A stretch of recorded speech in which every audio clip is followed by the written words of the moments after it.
Assalamualaikum warahmatullahi wabarakatuh. Perkenalkan, nama saya Aurelia Zarina dari kelas 10 MIPA 1 nomor absen 5. Di kesempatan kali ini, saya akan membahas isi-isi makalah yang saya buat sendiri berjudul Bola Voli Passing Bawah. Di makalah saya tidak hanya mencakup tentang teknik-teknik passing bawah, tapi ada juga sejarah voli, langkah-langkah teknik passing bawah yang tepat, dan cara penanganan pada cedera kaki yang sering dialami oleh atlet voli maupun orang-orang yang sering berolahraga. Diawali dengan pengertian bola voli. Bola voli adalah olahraga permainan yang dimainkan oleh dua grup berlawanan. Masing-masing grup mempunyai 6 orang pemain. Terdapat pula variasi permainan bola voli pantai yang masing-masing grup hanya mempunyai 2 orang pemain.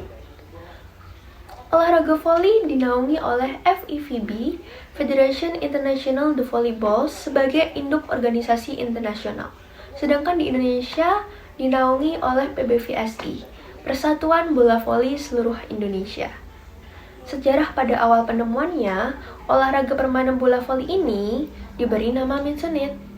Olahraga mincenet ini pertama kali ditemukan oleh seorang instruktur pendidikan jasmani atau Director of Physical Education yang bernama William G. Morgan di YMCA pada tanggal 9 Februari 1895 di Holyoke, Massachusetts, Amerika Serikat. William G. Morgan juga dilahirkan di Lockport, New York pada tahun 1870 dan meninggal pada tahun 1942.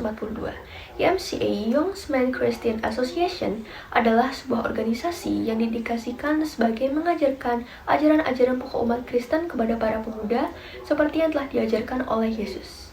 Organisasi ini didirikan pada tanggal 6 Juni 1884 di London, Inggris oleh George William. Setelah berjumpa dengan James Naismith yang merupakan seorang pencipta olahraga bola basket yang lahir pada tanggal 6 November 1861. Morgan menciptakan sebuah olahraga baru yang bernama mincenet. Sama halnya dengan James Naismith, William G. Morgan juga mendedikasikan hidupnya sebagai seorang instruktur pendidikan jasmani. William G. Morgan yang juga merupakan lulusan Springfield College of YMCA menciptakan permainan mincenet ini 4 tahun setelah diproduksinya olahraga permainan basketball oleh James Naismith. Olahraga permainan mincenet ini sebenarnya adalah sebuah permainan yang diproduksi dengan mengkombinasikan beberapa jenis permainan olahraga lainnya. Tepatnya permainan mincenet ini diproduksi dengan mengadopsi 4 jenis karakter olahraga permainan yang diproduksi menjadi satu, yaitu bola basket, baseball, tenis, dan yang terakhir yaitu bola tangan atau handball. Pada awal mulanya, permainan ini diproduksi khusus untuk anggota YMCA yang sudah tidak berusia muda lagi, sehingga permainan ini pun diproduksi tidak seaktif seperti permainan bola basket.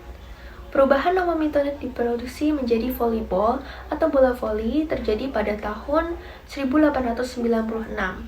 Pada demonstrasi pertandingan pertamanya di International YMCA Training School pada awal tahun 1896 tersebut, Dr. Luther Halsey Gulick, Director of the Professional Physical Education Training School, sekaligus sebagai Executive Director of Department of Physical Education of the International Committee of YMCA, mengundang dan meminta Morgan sebagai mendemonstrasikan permainan baru yang telah dia ciptakan di stadion kampus yang baru pada sebuah konferensi yang bertempat di kampus YMCA Springfield. Tersebut juga dihadiri oleh seluruh instruktur pendidikan jasmani. Dalam kesempatan tersebut, Morgan membawa 2 tim yang pada masing-masing tim beranggotakan 5 orang. Dalam kesempatan itu, Morgan juga menjelaskan bahwa permainan tersebut yaitu adalah permainan yang bisa dimainkan di dalam maupun di luar ruangan dengan sangat leluasa. Dan menurut penjelasannya pada kala itu, permainan ini bisa juga dimainkan oleh banyak pemain. Tidak mempunyai batas jumlah pemain yang diproduksi menjadi standar dalam permainan tersebut. Sedangkan tujuan dari permainan ini yaitu mempertahankan bola supaya tetap memainkan usaha melewati net yang tinggi dari satu wilayah ke wilayah lain atau wilayah lawan. Lalu kita menuju ke pengertian passing bawah. Kita lanjut ke pengertian passing bawah. Pengertian passing bawah dikutip dari buku Jago Bola Voli tahun 2020 karya Iqbal Tawakal. Passing bawah adalah sebuah gerakan atau teknik menerima bola menggunakan kedua tangan. Passing bawah dilakukan dengan cara sikap tubuh setengah jongkok, lutut ditekuk, kedua tangan dirapatkan lurus, dan saat ada bola datang, posisi lengan pada saat melakukan passing bawah adalah ke atas condong ke depan. Teknik passing bawah sering digunakan untuk menerima bola dari servis lawan. Langkah-langkah melakukan passing bawah yang tepat yang pertama adalah berdiri dengan membuka kedua kaki selebar bahu. Lalu tekuk kedua kaki dan rapatkan serta luruskan kedua lengan di depan badan sehingga kedua ibu jari sejajar. Lalu ayunkan kedua lengan tidak lebih dari 90 derajat dengan bahu atau badan secara bersamaan dari bawah ke atas sampai setinggi bahu. Lakukan dan ulangi gerakan hingga kalian menguasai. Semoga membantu. Terima kasih. Yang terakhir adalah cedera kaki. Cedera kaki sendiri sering dialami oleh atlet atau bagi kalian yang sering berolahraga, pasti jika kalian tidak melakukan tekniknya dengan tepat, bisa saja terjadi cedera kaki ini. Cedera ankle atau ankle sprain adalah cedera pada pergelangan kaki yang muncul akibat ikatan ligamen, yaitu urat yang mengikat tulang mengalami peregangan yang berlebihan. Ketika cedera ankle terjadi, otot dan urat atau jaringan ikat pada pergelangan kaki dapat meregang dan meradang. Hal ini bisa membuat ankle membengkak, memar, dan terasa sakit bila digerakkan atau berjalan. Macam-macam cedera ankle dan gejalanya. Cedera ankle dibedakan berdasarkan lokasi terjadinya cedera. Berikut adalah beberapa macam-macam cedera ankle. 1. Tendinitis. Tendinitis adalah kondisi ketika tendon yang menghubungkan otot ke tulang mengalami peradangan atau iritasi. Tendinitis bisa terjadi pada sendi atau bagian otot tubuh mana saja. Namun, kondisi ini cukup sering diakibatkan oleh cedera ankle kaki. 2. Kesleo. Kesleo atau terkilir terjadi ketika ligamen, yaitu jaringan ikat pada persediaan yang menghubungkan antara tulang satu ke tulang lainnya, mengalami peregangan atau bengkak. 3. Tendon putus. Saat tendon ankle kaki putus, kaki tidak akan bisa ditekuk atau dijinjit serta terasa sangat nyeri. Orang yang mengalami tendon putus juga akan kesulitan atau bahkan tidak bisa berjalan. Putusnya tendon pada ankle kaki merupakan kondisi yang memerlukan penanganan segera. Selain karena cedera berat, tendon putus juga bisa terjadi akibat tendinitis yang tidak ditangani dengan baik. 4. Patah tulang dan sendi kaki. Patah tulang, pergelangan kaki atau ankle dapat berupa retakan kecil hingga patah tulang terbuka yang ditandai dengan tulang menonjol, keluar hingga menembus kulit. Kondisi ini sering terjadi pada orang yang mengalami cedera lalu lintas atau saat berolahraga, serta kondisi kekurangan nutrisi untuk memperkuat tulang, seperti kalsium dan vitamin D. Sama halnya dengan tendon putus, cedera ankle jenis ini juga terbilang parah dan perlu segera ditangani. Kendati berbeda-beda, cedera ankle menimbulkan gejala yang relatif sama. Berikut adalah gejala umum ketika ankle mengalami cedera. Pertama, pergerakan ankle terbatas dan terasa sakit saat digerakkan.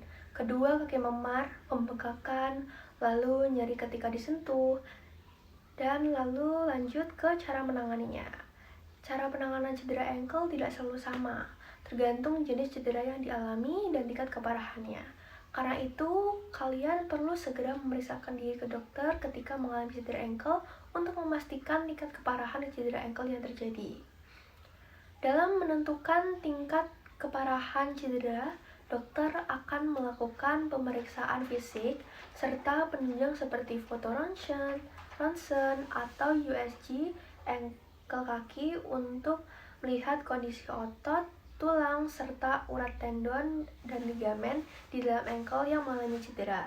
Saat kondisi sudah diketahui pasti, dokter baru akan menentukan penanganan. Cedera ankle dapat ditangani dengan beberapa cara. Untuk mengurangi rasa nyeri yang muncul akibat cedera, dokter biasanya akan meresepkan obat pereda rasa nyeri, seperti paracetamol dan ibuprofen. Pada kasus cedera ankle parah, seperti tendon putus atau patah tulang, penanganan yang dilakukan dapat berupa pemasangan belat atau gips, tindakan operasi, dan fisioterapi. Namun, jika cedera yang dialami masih tergolong ringan, dokter mungkin hanya akan menganjurkan Anda atau kalian untuk melakukan perawatan secara mandiri di rumah melalui metode RICE, Rest, Ice Compression, dan Elevation. Rest, istirahatkan kaki kalian sesering mungkin. Meski hanya cedera ringan, usahakan untuk tidak banyak bergerak ketika kaki masih terasa sakit.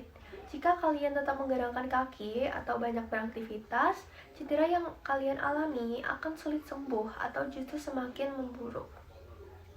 Lalu kedua, metode ICE.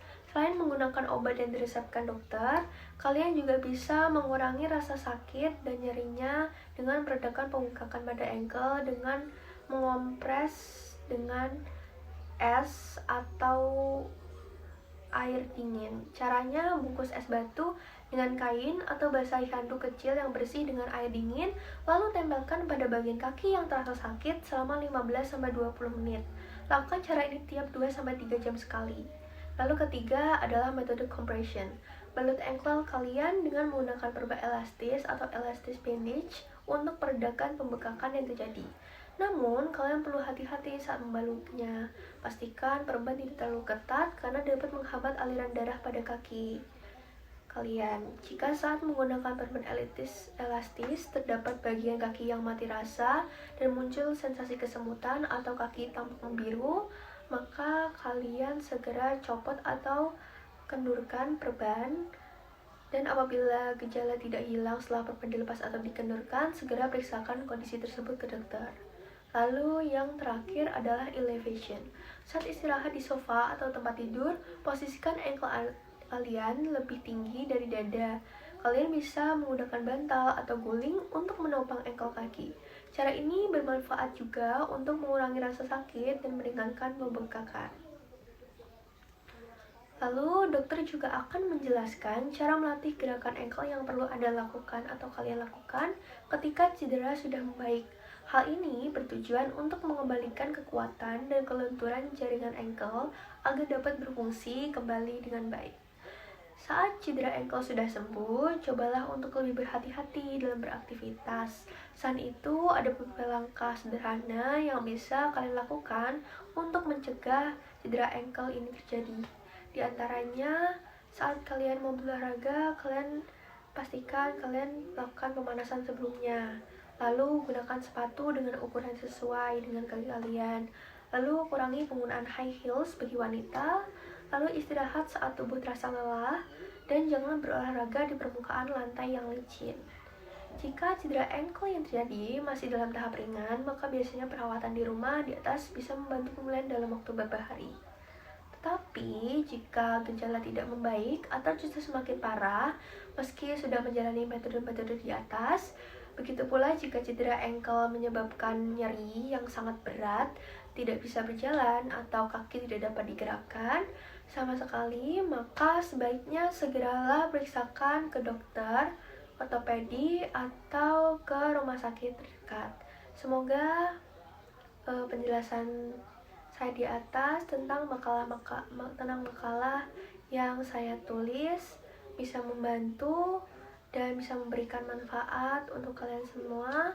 Dan mohon maaf jika kata-kata saya ada yang tidak mengenakan atau ada kata-kata yang salah pengucapan. Saya sangat mohon maaf.